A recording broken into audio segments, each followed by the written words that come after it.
Medical scooters in the Eastern Cape at a cost of 10 million rand do not meet the basic criteria for patient transport as an ambulance.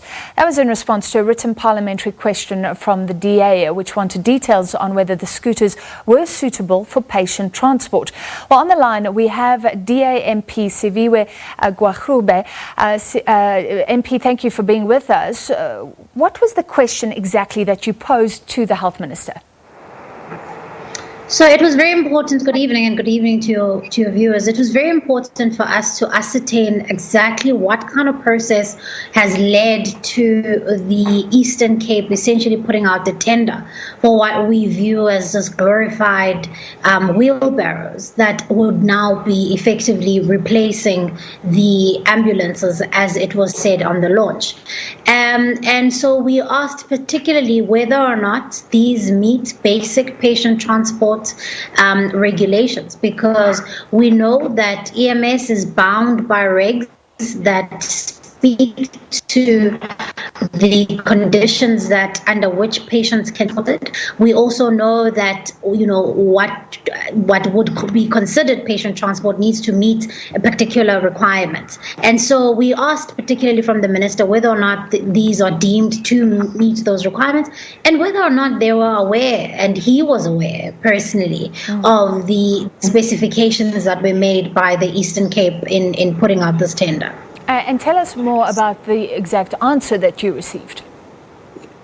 So, surprisingly, I mean, the minister has now effectively contradicted himself and the MEC from what he had said on the 12th of June in the Eastern Cape, where they had effectively stated that those scooters would effectively be used to transport patients in far-flung areas in the Eastern Cape to their nearest facility. And effectively, even during that launch, they demonstrated how this would be happening. Inside the scooter or the sidecar is drip stands and first aid kits and what would be almost a stretcher, which they demonstrated at the time. However, now the minister is in contradiction with that. He's saying that in fact it has been deemed that these are not suitable for patient transport, which of course we suspected. But now the question is, the Eastern Cape, one of the poorest provinces that cannot afford to essentially mount a decent response to the COVID-19 crisis, has now spent 10 million rand on these scooters, which effectively are not going to be used for what they were intended to do. All right, so we have reached out to the Eastern Cape Health Department to find out what they're saying tonight. Those attempts not successful right now. But according to the DA, was this then a complete waste of money? I understand he did say that they could be used for some things, primary health care. Effectively, I mean, that was the minister's response to say now that the scooters were designed always to transport chronic medication. But this makes no sense, as I've stated, that this was not what was launched on the 12th of June. And so we are very concerned that this is just another waste of money.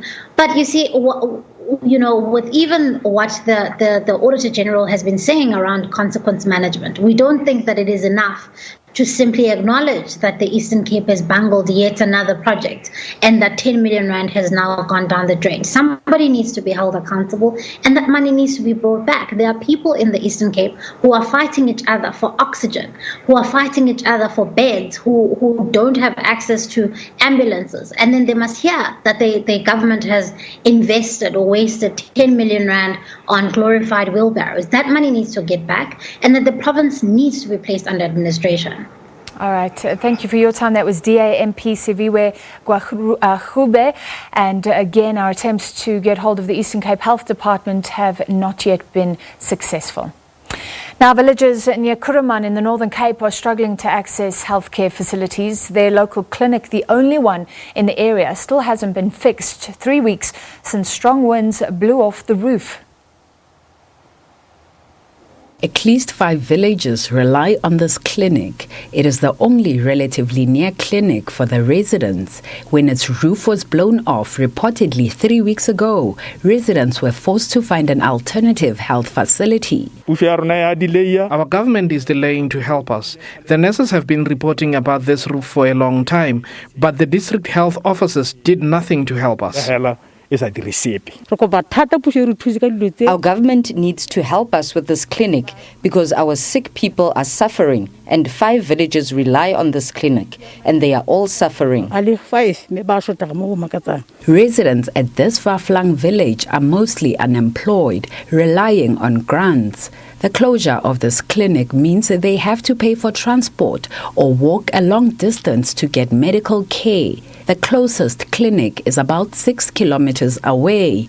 Residents are now pleading for contingency measures in the meantime. We did not budget to go to other clinics such as Churchill. We need mobile clinic here while our clinic is not operating. Going to Churchill Clinic means there will be a lot of people cramped into one space during a time where we're not supposed to be crowded, and we are not happy about that. The government must listen to our cries. Northern Cape Health MEC is aware of the struggle faced by these residents. Towards the end of this week, the hospital will have resumed to full operation, which will be in a position to provide services to our communities. It's gravel roads, so it's about taxing to travel from one point to another. But there are 2 clinics which are in close proximity. The delayed response from government has left these residents with little hope, a feeling that will perhaps inform their decision when next year's local government elections take place. Neria Hlakutsa, SABC News, Logobate village near Kuruman in the Northern Cape.